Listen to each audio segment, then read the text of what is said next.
박준혁 선대위님이 압수수색을 실제로 당하는 사건이 일어났습니다. 공주대 지단님이 제보를 해주셨는데 분석을 너무 잘해주셔서 제보 내용을 그대로 이번 압수수색을 들여다보면은 일단 이번 압수수색을 하는 곳은 금융위 산하의 자본시장 특별사법경찰입니다. 경찰이나 형사, 검찰팀이 아니라는 거죠. 그러니까 금융위원회의 주도로 이루어진 압수수색인 것이고 수장은 김주현이지만 실질적인 리더는 김소영 부위원장인 거죠. 이 이름을 기억하시길 바랍니다. 제 방송에서도 현재 투자자들의 온도를 정확히 감지하고 있고 굉장히 현명한 사람으로 소개를 한 적이 있고 상황을 정확하게 인지를 하고 있는 그런 상황에서 벌어지는 일이라는 거죠. 이번 압수수색의 주체인 금융위 특사경은 이번 사태를 제외하면 시행한 적이 없습니다. 박준혁과 선대인이 최초라는 것은 그만큼 그들의 다급함을 알 수 있는 부분이라는 것이고요. 두 번째는 미공개 정보를 주고받은 그리고 주식 거래 차익 부당이득 혐의로 압수수색이 일어났다는 건데 혐의만으로 압수수색이 된 최초라고 합니다. 세 번째는 이번 압수수색은 수사심의위원회의 심의를 거치지 않고 단독적으로 배터리 아저씨와 선대인 소장의 자택을 압수수색하였는데 이는 매우 이례적인 일이다. 네 번째는 2023년도 8월에 금융위 특사경과 검찰이 신한투자증권발 IB 공매도 세력을 최초로 발견했고 수사에 나섰으나 아직까지도 압수수색을 하지도 않고 있다. 다섯 번째는 흥미롭게도 금융위발 1차 공매도 제도 개선안에 대해서 비판을 받은 바 있고 정무위의 거부를 당한 뒤에 일어난 일이라는 거죠. 덧붙여서 이제 가장 중요한 게 타이밍인데 바로 박 작가, 박지모, 선대인, 소수의 국회의원 그리고 민간 금융 전문가로 구성이 된 금융개혁당을 창당하는 시기에 맞물려서 압수수색이 급하게 이루어졌다는 거죠. 제가 처음 들었던 생각은 이제 금융위원회가 진짜 다급하구나. 혐의만으로 이제 압수수색이 된 최초의 사례지만 또 무혐의로 끝날 확률이 크다. 두 번째는 이제 금감원은 이복현이 정치 생명 때문에 나서질 못하는 그림인데 금융위가 이렇게 과감하게 추진을 할 수밖에 없는 그림이라는 게 흥미롭다는 거죠. 금융위의 단독 추진이라고 하기에는 금감원의 이복현 또한 유동성 공급자, 시장 조성자 공매도 조치를 진행시키고 있지 않은 것을 미루어 보아서 한 배로 보는 게 맞고 앞으로 정치 행보에 대해서 국민들이 이번 상황을 꼭 기억하도록 하자. 신속하게 압수수색 진행을 했는데 여기서 방점이 신속에 찍혀야만 한다. 그 이유는 모든 투자자들이 기다린 압수수색이 있죠. 신한투자증권이라는 회사가 있는데 아무리 1,700만 투자자들이 원하고 신한투자증권 압수수색 청원도 성공을 했는데도 결코 진행되지 않는 것과 너무나도 비교가 된다. 뭐 진행한다라는 얘기조차 아예 없습니다.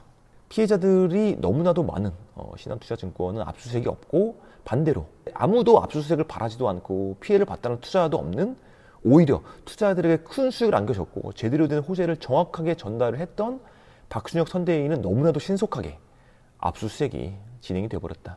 왜 이런 차이가 있는지는 모두가 다 알고 있죠.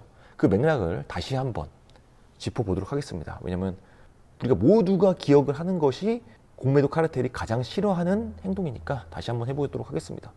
개인 투자자들의 진짜 적이자 우리의 주머니를 약탈해가는 존재는 여의도 카르텔이고 이 카르텔은 정치권, 관료, 학계, 언론까지 매우 공고하게 자리를 잡고 있는 게 현실입니다. 중요한 것은 매우 오래된 이권 세력이라는 거죠. 서로 부당이익을 중심으로 똘똘 뭉쳐 있고 또 촘촘하게 연결되어 있기 때문에 한 축이 무너져 버리면 그 젠가라는 게임처럼 한순간에 무너져 버릴 수가 있기 때문에 카르텔 입장에서는 지금이 대단히 위중한 상황이라고 판단을 해서 내린 결정이라고 할 수가 있고요. 이 위기를 불러왔고 또 계속 위기로 푸시를 하는 존재가 바로 여의도의 로빈훗 박준혁과 선대인입니다. 박준혁과 선대인이 이른바 금융개혁을 추진하는 중이고 이 금융개혁이 성공을 하면은 금융시장은 선진화가 되고 그 이익은 1,700만 개인 투자자들이 이제 앞으로도 계속 얻게 되는 상황이다 보니까 후세를 위해서도 반드시 성공을 해야만 되는 것이죠. 반면에 실패를 하게 되면 여의도 카르텔은 공고하게 계속 유지가 될 것이고 부당 이익을 계속 창출하면서 이제 대한민국의 금융시장의 미래는 암울해질 것이다. 이렇게 치열한 수싸움의 엄청난 소용돌이 속에서 이제 금융시장은 이런 치열한 수싸움의 엄청난 소용돌이 속에서 금융시장은 변화를 맞이하고 있는 게 현재 상황입니다. 제 생각에는 박순혁 선대인 압수수색이 상황적으로 봤을 때 오히려 앞뒤가 맞다. 우리가 화가 나는 것은 맞죠. 근데 당연한 상황이라는 겁니다. 여의도 카르텔의 존재를 이미 인지하고 있었고 또 이번 사태를 계기로 그 실체를 다시 한번 확인하는 과정일 뿐이다. 카르텔이라는 뜻이 이제 이권 세력이라는 뜻이고 또 그 세력의 밥그릇을 노리는 상대가 나타났는데 그냥 당하고만 있다라면 그게 더 이상한 것이고 그러면 세력이 아닌 거죠. 힘이 없다라는 거잖아요. 카르텔답게 힘을 보여주는 일련의 과정이라고 생각을 하고 고로 당연한 상황이고 자연스러운 상황이다. 이 모든 사건의 시작은 박순혁 작가가 2차 전지라는 산업의 성장성을 대대적으로 알리고 또 분석을 하고 투자자들에게 큰 수익을 주면서 시작이 됐고 운명적이게도 한국의 2차 전지 산업은 공매도 세력의 주 타깃이었습니다. 그렇게 두 주체의 악연이 시작된 것이고 박순혁은 선대인TV에서 불법 공매도 세력의 존재를 알렸고 그들이 구사하는 불법 금융 기술과 작전의 주체들을 세상에 낱낱이 알렸습니다. 공매도 세력들도 금융당국과 3프로TV 같은 스피커를 통해서 나름의 반격을 했지만 근거가 빈약했고 결과적으로 계속 틀린 정보라는 게 확인이 되면서 2차 전지 주주를 넘어서 여론이 완전히 배터리 아저씨를 신뢰하는 방향으로 기울어지게 된 것이고요. 결국 공개하는 쪽과 이에 대한 이제 반격을 하는 그런 입장의 상황에서 1,700만 개인 투자들이 보는 눈이 생겨버렸다. 그렇게 공매도 세력에 대한 국민청원이 성공을 하게 되고 계속 배터리 아저씨의 입지는 좋아지고 공매도 세력은 정치권의 개입으로 수세에 몰리게 된다. 그렇게 나온 이제 금융감독위원회의 민심 달래기와 보여주기식으로 이제 공매도 전면 금지를 하는데 유동성 공급자랑 시장 조동자랑 뒷문을 열어둔 채로 금지를 했기 때문에 사실상 눈속임이었고 그것조차도 박순혁 작가는 세상에 알려버립니다. 이 와중에 부실하게 짝이 없는 모든 투자들을 바보로 생각하고 만든 공매도 제도 개선안을 내놓게 되고 금융당국과 유관부서들이 모두 한통속이라는 것을 알게 되는 건데 하필이면 그들의 토론이 3프로TV를 통해서 중계가 됐고요. 여론은 정말 살벌했습니다. 여기서 가장 중요한 포인트는 공매도 세력들의 의지와 국민들의 표가 필요한 국회의원들의 이익 포인트가 다르기 때문에 졸속으로 작성된 공매도 제도 개선안이 정무위에서 거부를 당하게 되죠. 공매도 세력 입장에서는 상황이 굉장히 불리하게 전개가 돼버린 거죠. 1,700만 투자자들이 지켜보는 가운데 자기들한테 똥물이 튀길까를 우려한 정치권의 결정이었고 사실 역학상 국회의원들에게는 선택지가 없었습니다. 국회의원들의 목줄을 잡고 있는 게 결국 국민들이기 때문이고 또 국민들이 예민하게 지켜보고 있었기 때문인 거죠. 그래서 앞으로도 투자자들이 예민한 집중력을 유지하는 게 가장 중요하다. 그런 의미에서 용산 전쟁기념관 대규모 집회에는 매우 유효했다.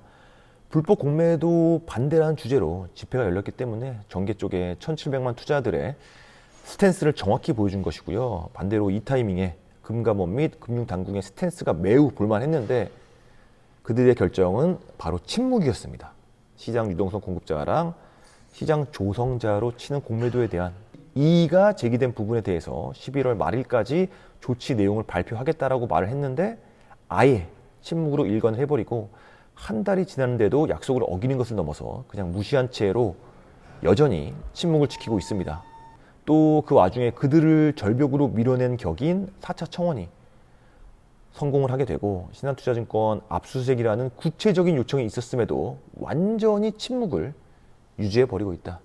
신한투자증권 압수수색과 뒷문 공매도에 대한 조치가 아닌 박순혁 선대인 압수수색인 거죠. 우리는 공매도 카르텔의 존재 확인을 넘어서 공매도 세력이 아직까지는 바뀔 마음이 없다는 것을 알게 되었고 그러니까 카르텔의 균열이 아직은 일어나지 않은 것이다.